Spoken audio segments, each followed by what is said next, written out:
राम राम। हर हर महादेव। आज हम सुनेंगे देव प्रबोधिनी एकादशी व्रत कथा। ओम नमो वासुदेवाय नमः। चलिए शुरू करते हैं। ब्रह्मा जी बोले, हे मुनि श्रेष्ठ, अब पापों को हरने वाली पुण्य और मुक्ति देने वाली एकादशी का महात्म्य सुनाइए। पृथ्वी पर गंगा की महत्ता और समुद्रों तथा तीर्थों का प्रभाव तभी तक है जब तक कि कार्तिक की देव प्रबोधिनी एकादशी तिथि नहीं आती। मनुष्य को जो फल 1000 अश्वमेघ और 100 राजसूय यज्ञों से मिलता है, प्रबोधिनी एकादशी से मिलता है। नारद जी कहने लगे कि हे पिता, एक समय भोजन करने, रात्रि को भोजन करने और सारे दिन उपवास करने से क्या फल मिलता है, मुझे विस्तार पूर्वक बताइए। ब्रह्मा जी बोले, हे पुत्र, एक बार भोजन करने से 1 जन्म और रात्रि को भोजन करने से 2 जन्म और पूरा दिन उपवास करने से 7 जन्मों के पाप नाश होते हैं। जो वस्तु त्रिलोकी में ना मिल सके और दिखे भी नहीं, वही हरि प्रबोधिनी एकादशी से प्राप्त हो सकती है। मेरु और मद्रांचल के समान भारी पाप भी नष्ट हो जाते हैं तथा अनेक जन्म में किए हुए पाप क्षण भर में भस्म हो जाते हैं। जैसे रुई के बड़े ढेर को अग्नि की छोटी सी चिंगारी पल भर में भस्म कर देती है, उसी तरह विधिपूर्वक थोड़ा सा पुण्य कर्म बहुत फल देता है, परंतु विधि रहित अधिक किया जाए तो भी उसका फल कुछ नहीं मिलता। संध्या न करने, नास्तिक, वेद निंदक, धर्मशास्त्रों को दूषित करने वाले, पाप कर्मों में सदैव रत रहने वाले, धोखा देने वाले, ब्राह्मण हो या शूद्र, पर स्त्री गमन करने वाले, ब्राह्मणी से भोग करने वाले, ये सब चंडाल के समान हैं। जो विधवा अथवा सधवा ब्राह्मणी से भोग करते हैं वे अपने कुल को नरेष्ट बिल्कुल ही नष्ट कर लेते हैं। पर स्त्रीगामी के संतान नहीं होती और उसके पूर्व जन्म के संचित सब अच्छे कर्म नष्ट हो जाते हैं।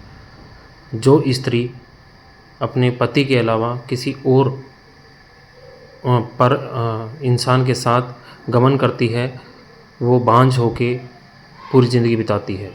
जो गुरु और ब्राह्मणों से अहंकार युक्त बात करता है, वह भी धन और संतान से हीन हो जाता है।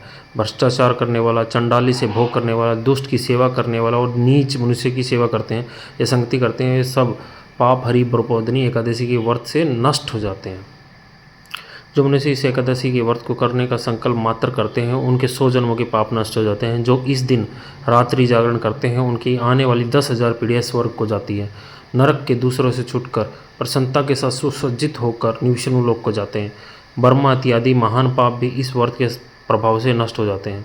जो फल समस्त तीर्थों में स्नान करने, गौ स्वर्ण भूमि का दान करने से होता है, वही फल इस एकादशी की रात्रि को जागरण करने से मिलता है। हे मुनि शार्दुल, इस संसार में उसी का जीवन सफल है जिसने हरि प्रबोधिनी एकादशी का व्रत किया है।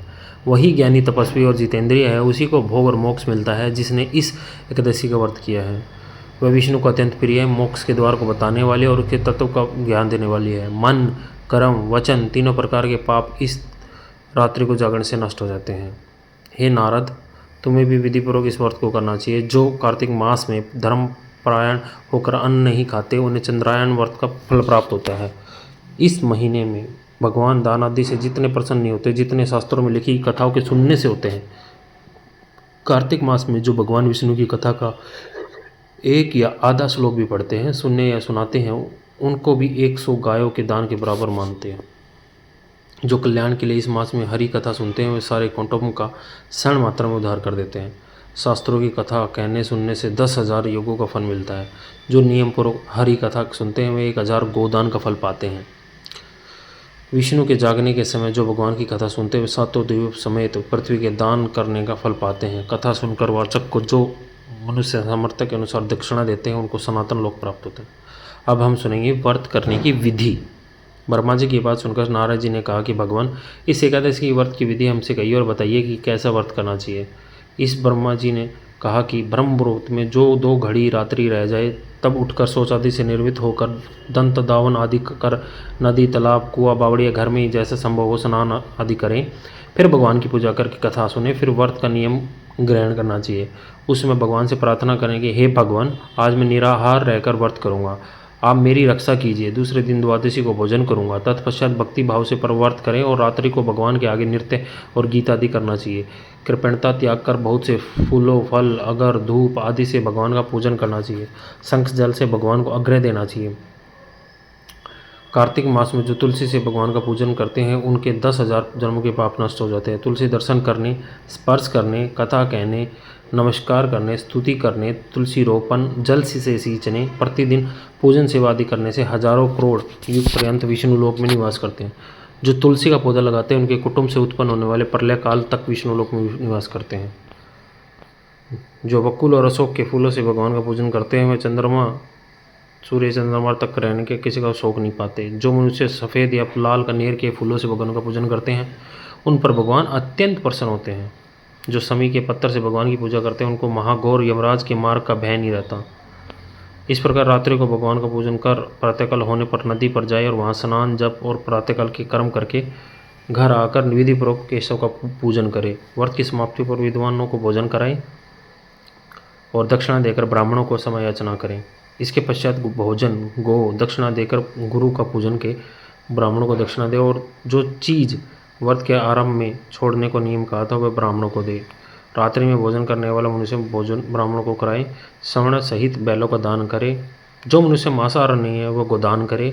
आंवले से स्नान करने वाले मनुष्य को दही और शहद का दान करना चाहिए।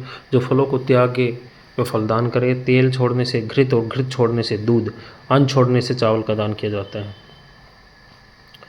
एकांत व्रत में 8 कलश वस्त्रों और स्वर्ण से अलंकृत करके दान करना चाहिए। हे राजन, जो बुद्धिमान इस प्रकार चतुर्मास व्रत निर्विघ्न समाप्त करते हैं वे कृतकृत्य हो जाते हैं और फिर उनका जन्म नहीं होता।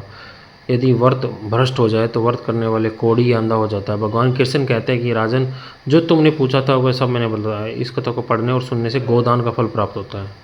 राधे राधे, हर हर महादेव, जय श्री श्याम। आज श्री श्याम खाटू श्याम जी का जन्मदिन भी है, तो भगवान श्याम की कृपा भी आप सब पर बनी रहे। आपके माता पिता स्वस्थ रहे, आप बहुत उन्नति करें, भगवान आपका भला करे, सब कुछ अच्छा होगा, बस अच्छे रहें।